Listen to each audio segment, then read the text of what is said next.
에베소 교회를 담임하던 디모데에게 보낸 이 디모데 후서는 디모데에게뿐만 아니라 교회에 보낸 그의 마지막 편지로 이어되어집니다. 왜냐하면 제일 마지막에 나의 떠날 기약이 가까웠다, 순교를 앞두고 쓴 마지막 편지라 이렇게 이어되어지고 있기 때문입니다. 마지막 편지를 쓸 때에 사도 바울은 영적인 아들 디모데에게 편지를 쓰면서 두 가지에 대해서 언급을 하는데, 첫 번째는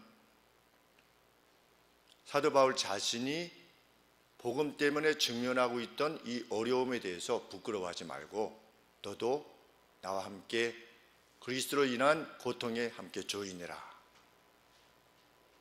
너도 죽을 수 있겠지만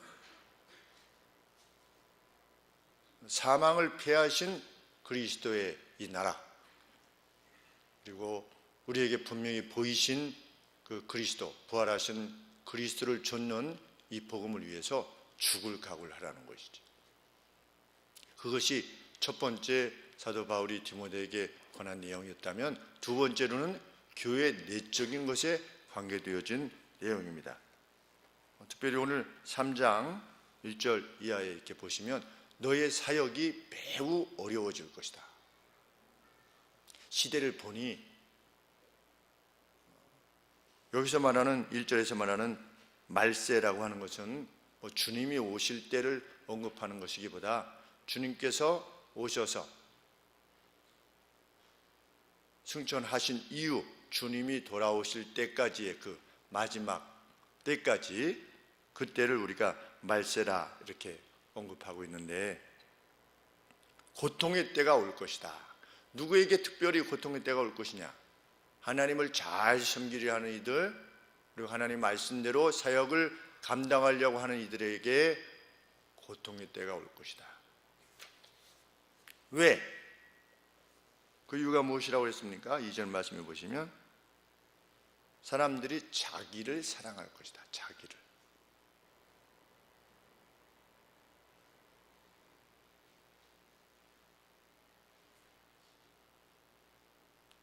4절 말씀 하반절에 또 보시면 사람들이 무엇을 사랑할 것이다? 쾌락을, 자기의 즐거움을 사랑하는 것을 하나님을 사랑하는 것보다 더하게 될 것이다. 누가? 여기서 사람들은 누구겠습니까? 믿지 않는 사람입니까? 믿는 사람입니까? 믿는 사람들입니다. 소위 믿는다고 하는 사람들이 하나님이 아니고 자기를 사랑하는, 그리고 자기의 기쁨, 자기의 즐거움, 자기의 기호를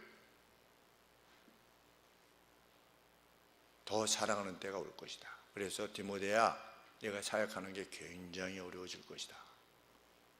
그때 사람들이 자신들의 가려운 귀를 긁어주기를 원하는 그들의 방식대로 사역하지 말고 너는 그들로부터 돌아서라. 5절 말씀 하반절이 그 말씀이죠. Turn away 해라. 그들을 바라봐 주지 말고 어떻게 해라? 그것들을 요구하는 그 방향으로 가지 말고 그들로부터 돌아서라. 달리 말하면 진리의 말씀을 외쳐라. 사람들은 자신들의 귀를 만족시켜 달라고 할 것이다. 그리고 자신들의 개인적 성향을 만족시키는 설교를 들으려 할 것이고, 그러한 사역을 향해서 가려고 할 것이다.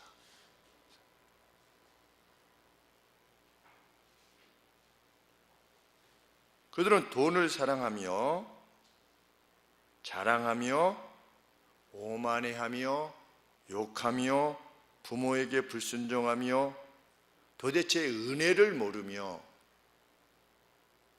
앞선 시대에 대한 은혜도 모르고 부모에 대한 또 자기에게 도움을 주었던 이들에 대해서도, 하나님께 대해서도 감사할 줄 모르며 거룩하지 않으며 자연스러운 애정이 없으며 성경에 무정하다 이런 표현을 썼는데 내추럴 어펙션이라고 그랬습니다. 자연, 마땅히 성도라면 지녀야 될 자연스러운 어펙션. 이게 뭡니까? 누가 성도 중에 어려움을 겪었다든지, 뭐 꼭 우리 교회 성도가 아니라도 누군가 어딘가에 그 누가 참 수고로이 무엇을 행한다든지에 대해서 마땅히 자연스러운 애정을 지닐 수밖에 없게 될 것인데, 그렇지 아니하며 무정하며 뭐 다른 사람이 이랬던 저랬던 관심 없으며 화해하지 않으려 하며 악의적인 가십들로 가득 차며 절제가 부재하며 잔인하며 선을 미워하며 우쭐대며 자기의 즐거움을 사랑하면서도 나를 좀 내버려 두시오. 목사님, 디모데 목사님, 내가 알아서 할 테니까 당신 나한테 관심 끄시오 라고 하는 이들이 일어날 것이다. 아주 무거운 말씀입니다. 정말 그 추구하는 바가 경건의 능력이 아니고 경건의 모습만 있는 자들이 있을 것이다. 경건을 추구하는데 그 경건의 추구의 목적이 뭐다? 자기를 사랑하는 거다. 달리 말하면 내게 하나님이 기쁨이 되어줘야 됩니다. 하나님이 나한테 기쁨이 되어야 돼요. 나한테 기쁨을 하지 않는 어떤 하나님의 존재, 하나님께서 원하시는 명령, 권면 이런 것들은 아무런 소용이 없는 겁니다. 나한테 직접적인 기쁨을 줘야 됩니다. 그런데도 불구하고 말씀이 요청하는 바를 권할 때에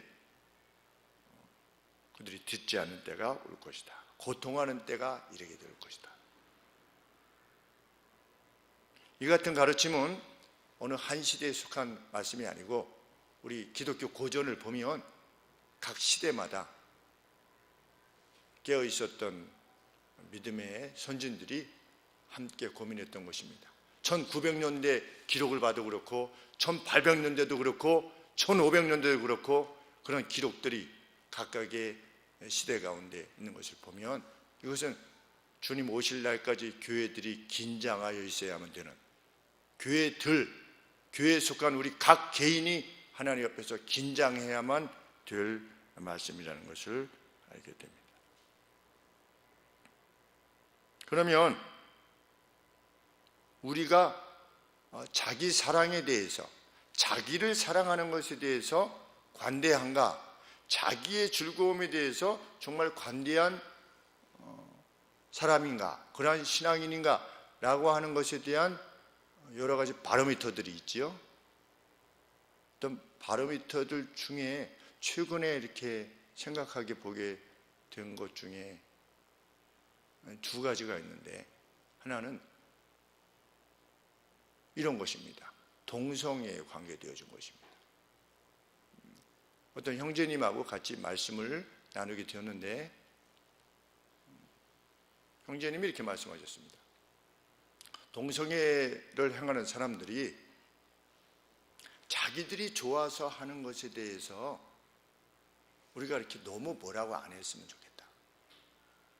본인도 동성애를 반대하지만 동성애자들이 동성애를 행하는 것에 대해서 그냥 자기들이 좋아서 하는 건데 그냥 너무 뭐라고 안 했으면 좋겠고, 또 동성애를 행하는 사람이 거의 없으니까 그것이 사회적으로 문제되지 않는데 그냥 내버려 뒀으면 좋겠습니다. 그리고 그들이 동성애자들이라고 하는 이유 때문에 차별을 받는 것에 대해서는 좀 마음이 불편합니다. 이렇게 말씀하셨습니다. 우리들 생각은 어떠십니까?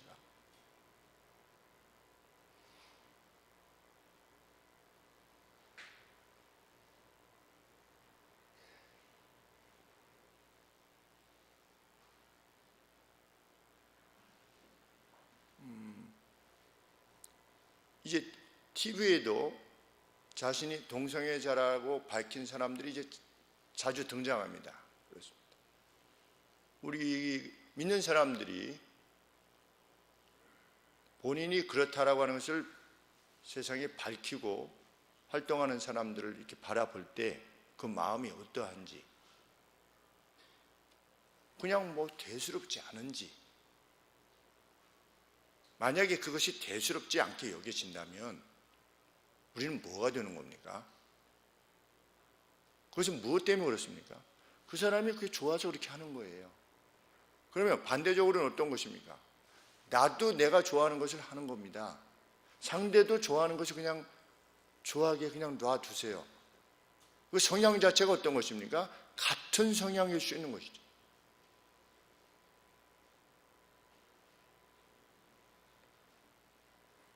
우리 그리스도인들이 명백하게 성경에서 금하고 있는 그 어떤 범죄에 대해서 관대해져 가고 있다면 그들을 벌하자가 아니고, 뭐 벌하고 아니고는 세상이 하겠죠. 세상이 알아서 하겠죠. 우리가 뭐 신정 정치도 아니고. 그럼에도 불구하고 분명히 하고자 하는 것은 그런 것들을 바라볼 때 우리의 마음이 어떤 마음이냐는 것입니다. 그것을 정말 그것을 죄로 인식하고 부정으로 인식하고 그것을 용납하고 그것을 조장하고자 하는 이들에 대해서 우리는 적극적인 어떤 마가섬을 지니고자 하는 마음을 지니고 있는가? 아니면 그냥 저들 좋아하는 방식으로 그냥 놔두세요. 뭐 그럴 수도 있지 않습니까? 뭐 교회가 세상의 문제에 대해서까지 이렇게 참견할 필요가 뭐가 있겠습니까? 라고 하면 우리도 어떻게 될 것입니까? 나중에 소돔과 고모라 속에 의인 롯이 고통당하였더라.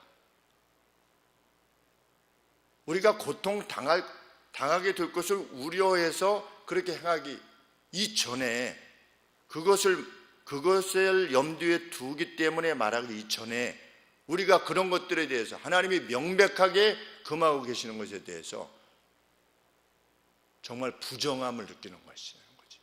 하나님께서 세상의 그 악에 대해서 역겨움을 느끼듯이 우리도 역겨움을 느끼고 있는가? 만일 우리가 그런 것에 대해서 그냥 그런가 보다 라고 정도로 생각한다면 여기에 가까운 사람이 될 수도 있을 것입니다. 그냥 무정하며 관심이 없는 거지요. 무엇에만 관심 있는 겁니까? 내 거에만 관심 있는 겁니다. 내 건강, 내 자식, 내 부모, 나의 생업의 터, 여기는 지극한 관심을 기울이는 거죠.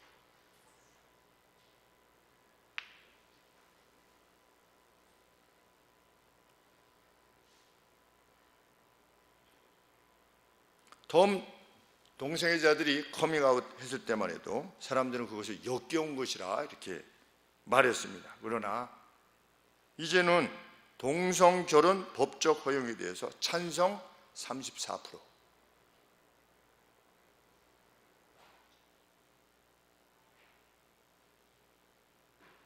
대대적인 성공을 거두고 있는 겁니다. 2017년 한국 갤럽 조사죠. 34%가 동성을 합법적으로, 이제 곧 합법이 되겠죠. 우리나라도 곧 합법이 될 것입니다. 그래서 목사들은 고소를 당하게 될 겁니다. 차별금지법이 통과되면 틀림없이 고소가 당할 것이지요. 왜?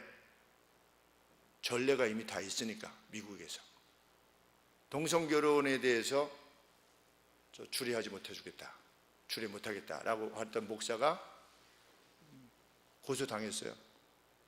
고소당해서 형이 내려졌어요. 형이 내려졌다가 연방법원에서 무죄로 돼서 나왔습니다. 그러면 끝입니까?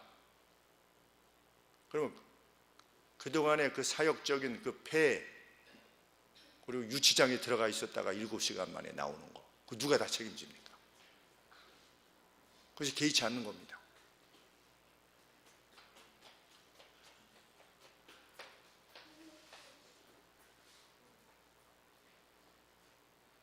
영국에서는 그 동성 결혼을 위한 그 생일 케이크를 만들어 주지 않았다고 해서 그것을 케이크 만든 사람이 거부한 겁니다. 나는 그것은 그 결혼을 축하하는 케이크를 만들 수 없다. 실제로 징역형을 당했어요. 그리고 벌금도 물고. 그것이 차별금지법입니다. 그렇지 않다라고 말을 하지요. 그렇지 않다라고 하지만 실제로 그렇게 하고 있습니다. 그러면 어느 게 진짜라는 거죠? 이슬람이 평화의 종교다. 그렇지 않아요. 여행 갔다 온 사람은 그렇지 않아요. 얼마나 친절한데. 근데 이슬람이 가는 곳마다 뭐가 생기는 겁니까? 테러가 생기는 겁니다.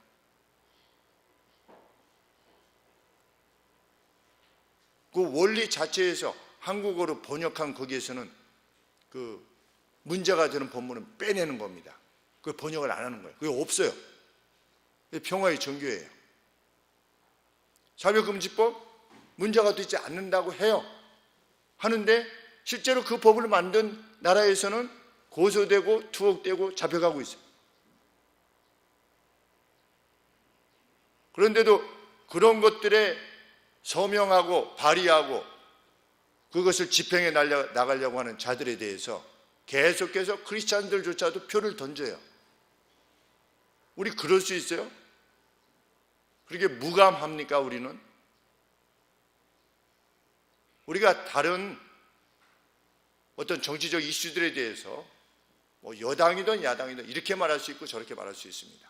그러나 우리가 진리에 대해서 말하고 있는 바에 대해서 우리가 그렇게 무감할 수 있는가? 그럴 수 없지요. 그래서 어제 온 형제, 어떤 형제가 정책보좌관인데 지금의 여당이 정책보좌관인데 지난번에 누굴 찍으셨습니까? 그래서 나는 그것 때문에 누구를 찍지 않았다. 다른 정치적 이슈는 다 다양함의 이슈일 수 있지만 그런 문제는 결코 물러설 수 없는 문제다.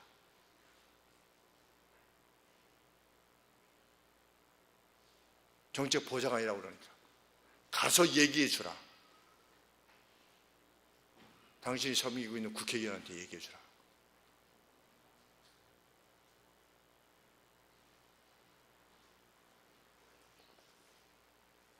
아마 이제는 우리나라도 수관까지 갈 거다.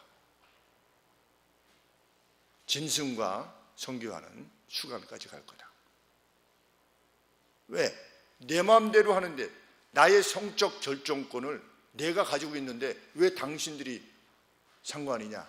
라고 하는 태도라면 자기를 사랑하는, 그 뭡니까? 자기를 사랑하는 것으로부터 출발하는 겁니다. 그것이.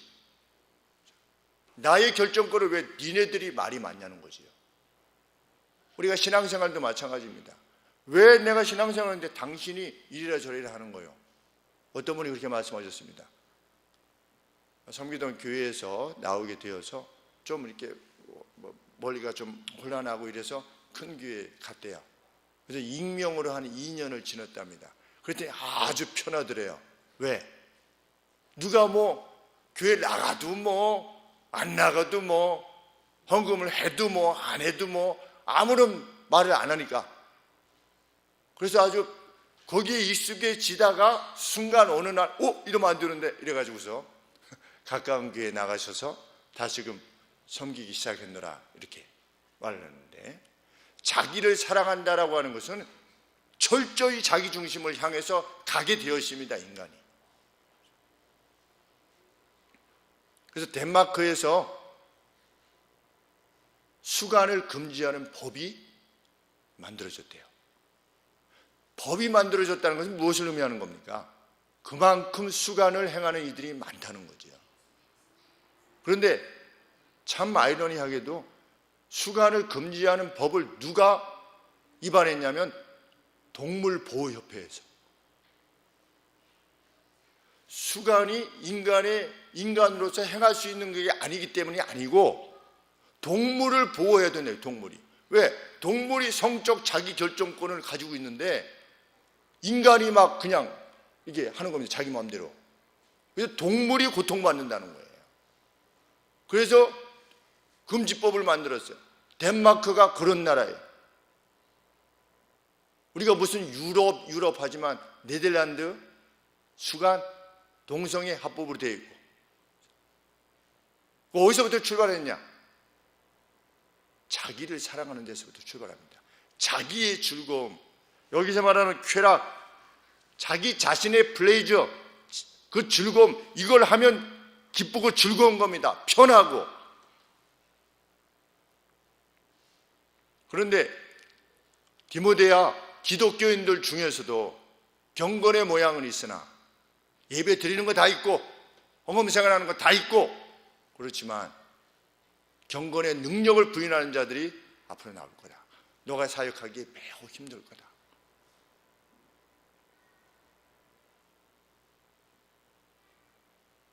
경건을 추구하는 이유가 천국 가기 위해서지요. 이들은 경건을 추구하는 이유가 하나님 앞에 벌받지 않기 위해서이고, 그런 때가 올 것이다.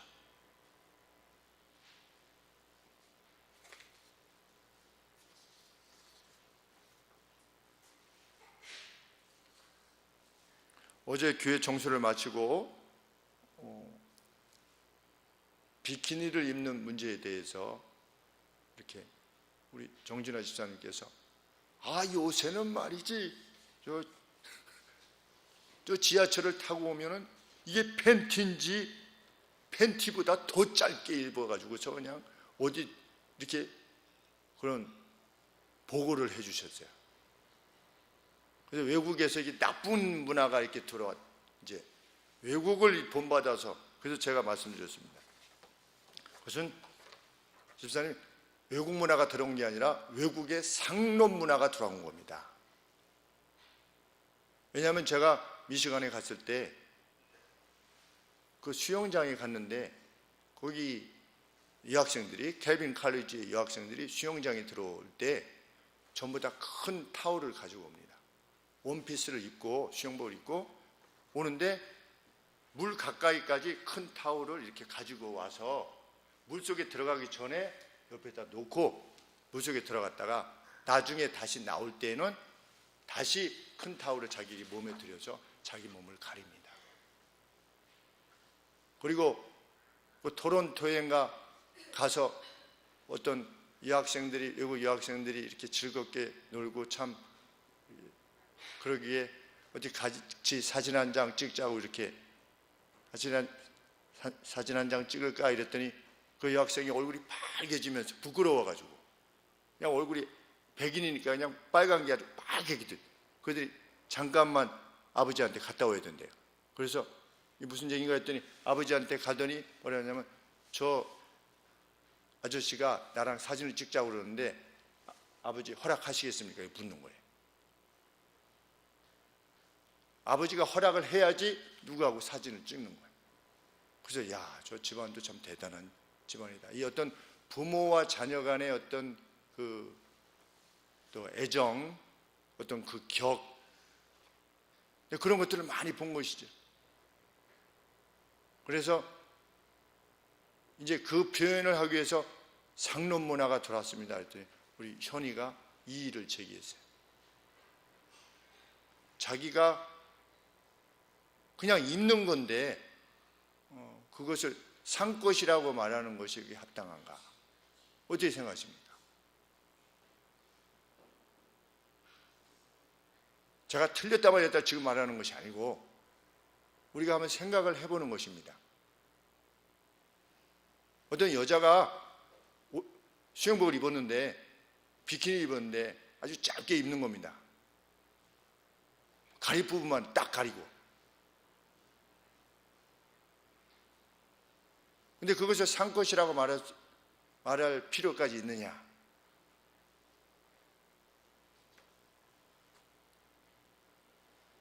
왜 그렇게 입는가에 대해서 이제 잠깐 우리 현이랑 이야기를 했습니다. 더워서 그렇다면 그건 할 수 없겠다. 더워서 그냥 여기만 그냥 이렇게 있는다면야 그거야 은혜가 되지 않겠지만, 그것이 누군가에게 보이기를 위한 것이라면, 보임을 통해서 상대가 그것에 대해서 다른 생각을 하게 하는 것에 대해서는 생각하지 않는다면 그것이 상것이라고, 상놈이라고 말해야 되지 않겠느냐. 우리 기독적인 정신이라면. 남자들도 그렇지 않냐고 이제 얘기를 해요. 이렇게 근육을 키워서 이렇게 남들이 보면. 근데 여자들이 남자들을 볼 때, 근육을 볼 때 뭐 어떤 그런 생각을 한다든지, 그게 아니라 그러니까 멋있다는 거 하고 아름다운 것이 하고. 그런데 어떤 물론 타락해서 그렇긴 하지만 남자들이 여자들의 벗은 몸을 볼 때 지니게 되는 그런 것들에 대해서도 감안하지 않고, 그냥 우리 대나무 숲 같은데, 우리 페이스북에 보면 각 대학의 대나무 숲이라고 있는데, 그러면 거기는 자기가 누군지를 밝히지 않고 글을 올리는 데입니다. 대나무 숲이라고 하는 것이. 근데 자주 그런 게 나와요. 내가 내 마음대로 있는데 니네들이 왜 나를 보고 악한 생각을 가지냐는 거예요. 왜?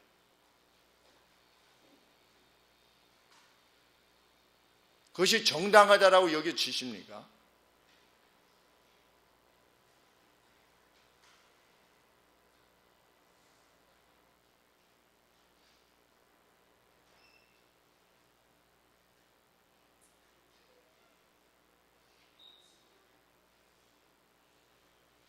그 사람들이 그렇게 하는데 그것이 왜? 우리의 문화가 어떤 문화입니까? 지금의 문화. TV에 나오는 쇼 같은 것들을 보면 정말 거의 다 보고 나오는 거죠. 섹시 춤 그쪽으로 계속 나가고, 그것이 무엇과 연결되어 있는 겁니까? 다 그렇게 연결되어 있는 거죠.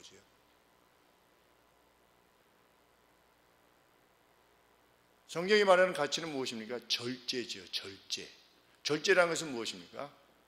내가 내 권리로 여겨질 수 있습니다. 그러나 상대를 위해서 행하지 않는 겁니다. 상대의 유익을 위해서. 그러면 상대의 유익에 대해서 관계없이 내가 내 마음대로 하겠다.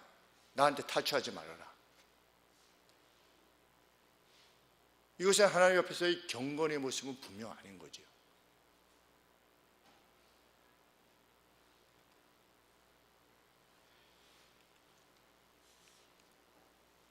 왜 남이 간섭하느냐라고 하는 것에 있어서 그것이 교회 밖에만 있었다가 교회 안으로 들어왔습니다. 그래서 어떻게 됐습니까?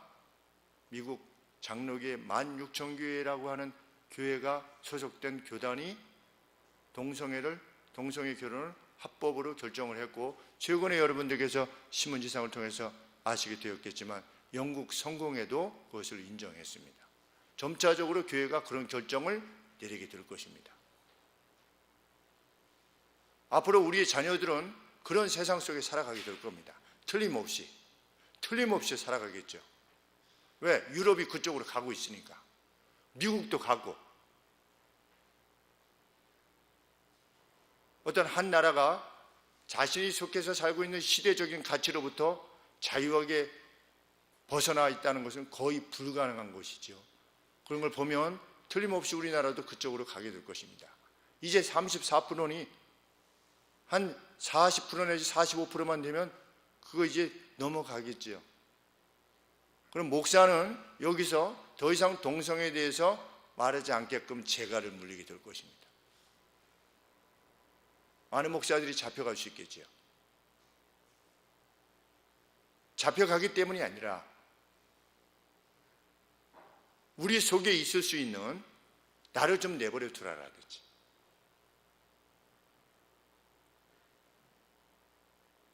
내가 내 스스로 하는데 당신 타치하지 마시오 라고 하는 자기중심적인 자기 사랑, 자기의 즐거움에 대한 사랑, 내가 즐기는 것들을 막아서는 그 어떤 것,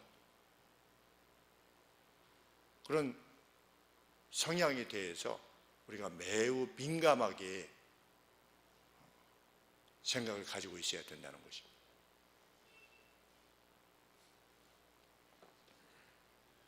예수님의 비유 속에서 거짓 나사로에 대해서 부자는 관심하지 않았습니다. 나사로의 이름은 알았을까 모르겠습니다. 자신은 자색 옷을 입고 날마다 호화로이 살면서 자기 문 앞에 있는 거짓 나사로에 대해서는 관심하지 않았습니다. 그건 뭡니까? 자기만을 즐긴 겁니다. 그리고 가끔 집에서 먹다 남은 거 좀 갖다 주면서 나도 착한 사람이야 라고 생각을 했을지 모릅니다. 예수님께서는 그가 지옥에 갔다고 말합니다. 그러면 비유 속에서 그 사람은 지옥에 갔을까요? 아마 하나님의 심판도 같은 원리에 따라서 되는 것이라고 주님이 가르치시기 위해서 그 비유를 사용하셨을 겁니다. 나를 사랑하고 자기를 사랑하고 자기의 기쁨을 사랑하고 돈을 사랑하고, 우리가 일례를 보면 이렇습니다. 우리 스스로 생각해 보아야 되겠습니다. 우리에게 가령 고객이 한 70명이 있다. 내 고객이 70명입니다. 고객이 70명이면 그 이름을 다 외울 겁니다. 저 같으면. 나와 관계되어져서 나의 이익을 보장해 주는 사람이 70명이면 70명의 이름을 다 외우겠지요. 그런데 교회 성도의 이름은 내가 몇 명 기억하고 있는가? 우리 교회 출석이 한 60명? 60명 정도 되는데 60명 성도의 이름을 내가 기억하고 있는가? 내가 전에 그래서 우리가 교회 성도님 이름 기억하기 대회를 하지 않았습니까? 그때 아마 유민용 권사님 1등 하신 것 같은데, 내가 섬기는 70명 되는 교회, 또 어린아이들 한 30명, 중고등부 한 10명, 무정하지 않으면 기억할 겁니다. 그런데 기억하지 못한다. 그러면 생업보다 내가 나의 신앙생활에 대해서 더 관심하지 않는다는 거죠. 그분 좀 이렇게 머리 희시고 이렇게 안경 끼시고, 그분하고 같이 신앙생활한 지 10년이 넘었는데, 그분 좀 이가 앞으로 이렇게 좀 나오시고 뭐 이런 분. 우리 스스로 생각해 보야죠. 나는 성경이 말하고 있는 자기를 사랑하는 이인가? 아니면 이웃을 사랑하는 이인가? 하이델베르그 신조, 우리 하나님의 명령이 뭐라고 그랬습니까? 하나님의 법이 우리에게 원하시는 것은 뭡니까? 너희 마음과 뜻과 힘을 다하여 주 너희 하나님을 사랑하고 너희 마음과 뜻과 힘을 다하여, 둘째는 이와 같으니 내 이웃을 너 자신의 몸과 같이 사랑해라. 사람이 자기 이름 있는 사람이 있겠습니까? 침에 빼놓고 자기 이름을 있는 사람, 네 몸과 같이 사랑해라.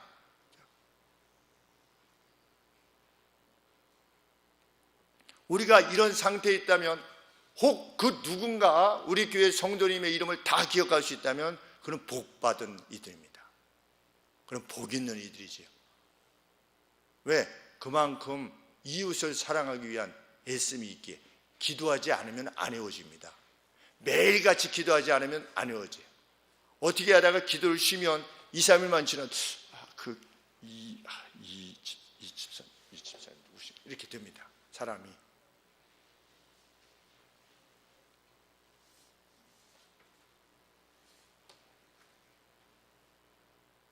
히스기야 15년 하나님께서 삶을 연장시켜 주셨습니다. 간절히 기도해서 연장시켜 주셨습니다.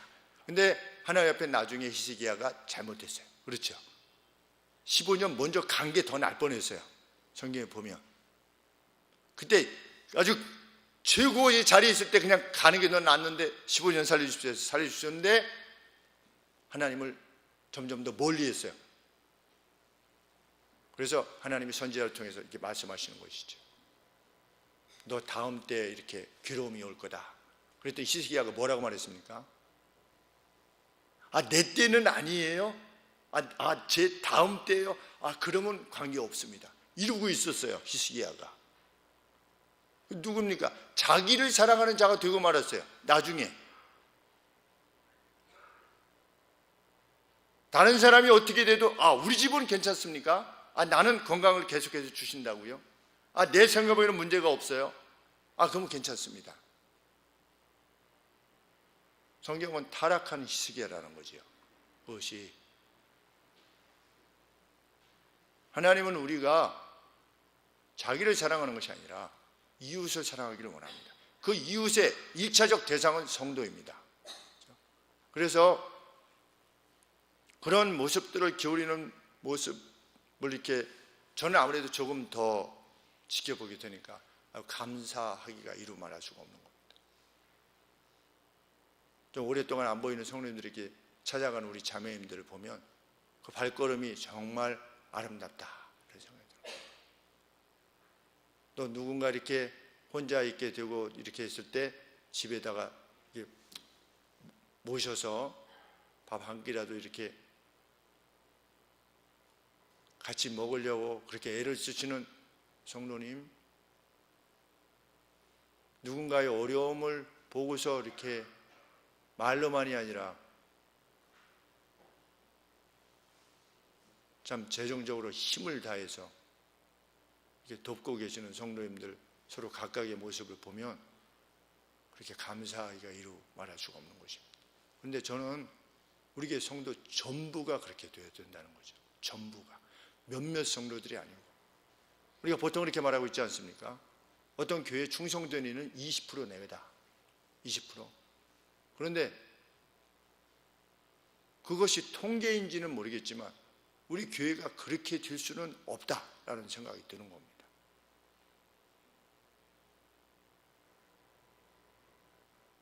반을 통솔할 때도 65명이 따라왔는데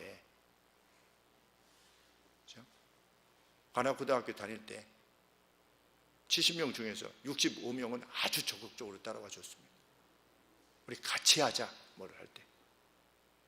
한 서너 명은 좀 딴짓을 하는 거죠.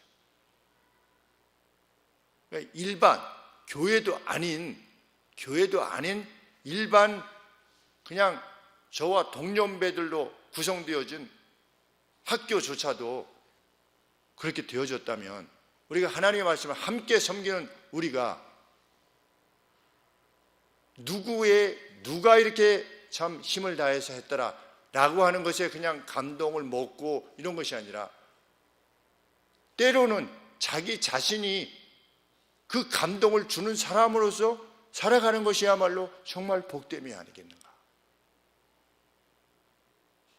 나로 인해서 내가 뭘 드러내지 않았어도 나의 삶이 그 누군가의 간증이 되어서 그 사람으로 하여금 더 일어나게 하고 이것이 진짜 멋진 삶이구나 라고 하는 것, 그것을 깨닫게 하면서 사는 거야말로 그것이 신앙인 됨의 복됨이고 그것이 인생의 영예라 우리가 말할 수 있는 것이겠지요. 만약 그렇지 않고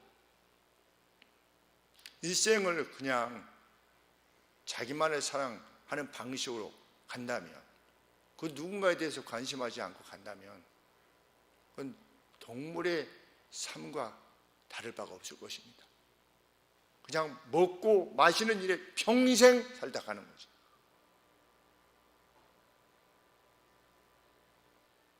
우리가 함께 그 일에 모두가 조인할 수 있게 되기를 원하는 것입니다. 모두가 함께 서로가 서로에 대해서 관심하는 일에, 이것은 우리 무슨 하늘소망교회를 어떻게 든든하게 만들자 이게 아니지 않습니까?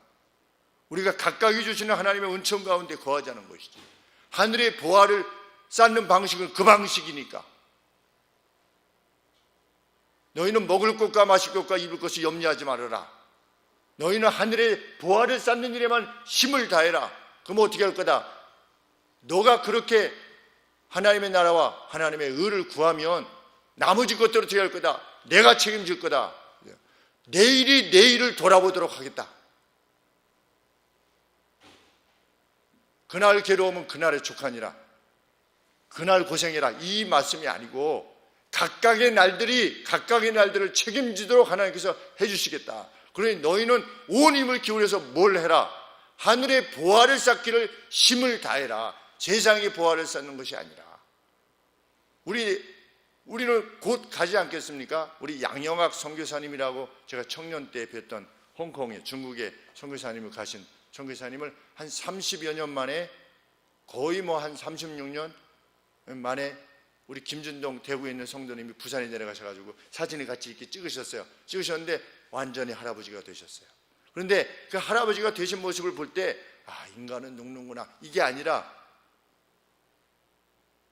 야, 하늘나라 보화 찾으러 곧 가시겠구나, 이런 생각을 하게 되는 겁니다. 양희학 선교사님 이제 곧 하늘나라에 쌓았던 보화, 그 영예를 하나님 앞에서 누리며 사시게 되겠구나, 나도 그 길을 가고 있구나 지금, 그런 어떤 용기가 생기죠. 사람 늙은 것을 보고.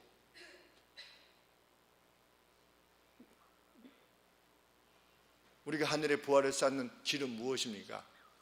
먼저는 믿음 안에 있는 형제와 자매들을 위해서 행하는 것입니다. 그것이 무엇이냐? 냉수한 것을 대접한 것에 대해서도 내가 어떻게 할 거다? 반드시 보상할 것이다 말씀하셨습니다. 이미도 많은 성도님들이 우리 가운데, 정말 많은 성도님들이 온 힘을 기울여서 행하시는 바에 대해서 만족해하고 기뻐하고 감사합니다. 그런데 한 사람도 남김이 없이 그 일에 힘쓰게 되기를 원하는 것이죠. 왜? 우리의 사랑하는 형제요 자매니까. 나는 나중에 시간이 되면이 아니고 여건이 되면이 아니라 온 힘을 기울여서 순교의 자세로, 언제 하나님이 우리를 부르실지 모르지 않습니까?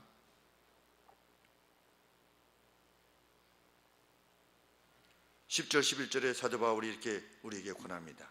인내와 사랑과 오래 참음과 핍박과 고통을 추구하라. 무엇을 위해서? 사랑하기 위해서.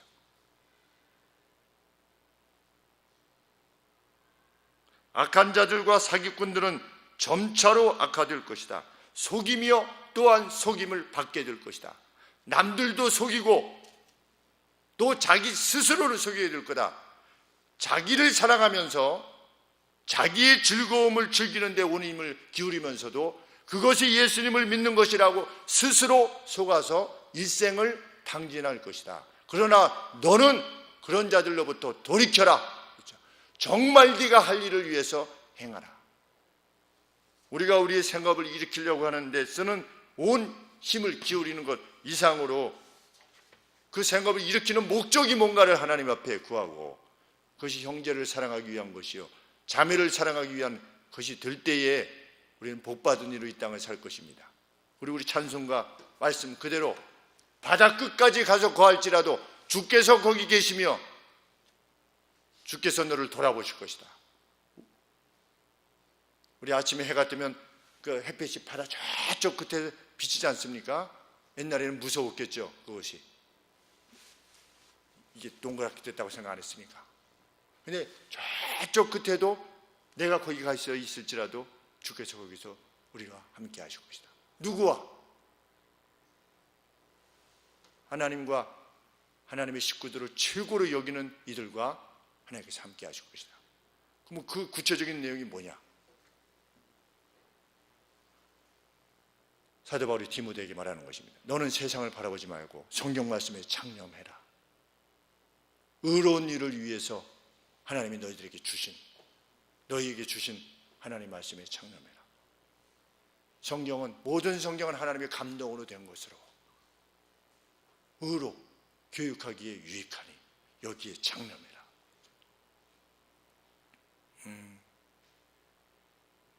그런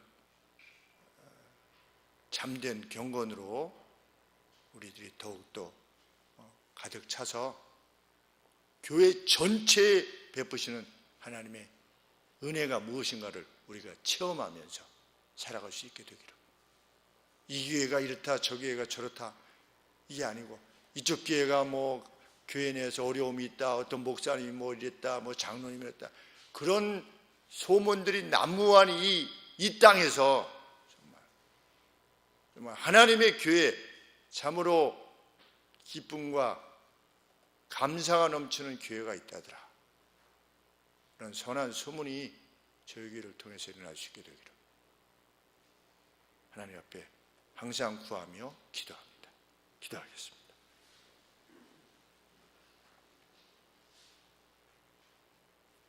하나님 아버지,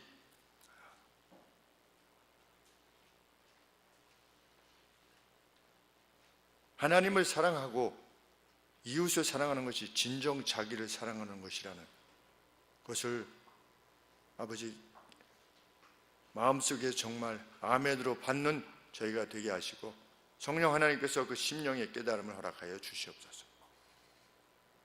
아버지 동고동락하는 저희 교회가 되게 하여 주시옵소서. 자신과 관계되어진 이 관계를 쫓아서 살아가는 저희들이 아니라 너그럽고 자유로운 자들로 아버지 살아갈 수 있도록 도와주시옵소서. 보아스와 같은 인물이 되게 하여 주시옵소서. 나그네를 보면서도 쫓아가 식사하기를 청했던 그 간절함을 지녔던 이들과 같이 먼저는 믿음의 형제 자매들을 향하여 그 마음이 있게 하여 주시고 생겨나게 하여 주시고 그것을 실행에 옮길 수 있도록 손과 발에 힘을 허락하여 주시기를 간절히 소원합니다. 천국의 모형이 여기 있음을 세상에 알림으로 저희 교회가 높아지는 것이 아니라 복음이 높아지는 역사가 일어날 수 있도록 도와주시옵소서. 그래야 아버지 이곳에 함께 하게 된 새로운 영혼들이 하나님이여 그 뜨거움에 함께 녹아지게 하여 주시고 새로운 삶의 방향을 새로 설정하게 되는 놀라운 역사가 일어날 수 있도록 하나님께서 교회에 복을 허락하여 주시옵소서. 예수 그리스도 이름으로 기도합니다. 아멘.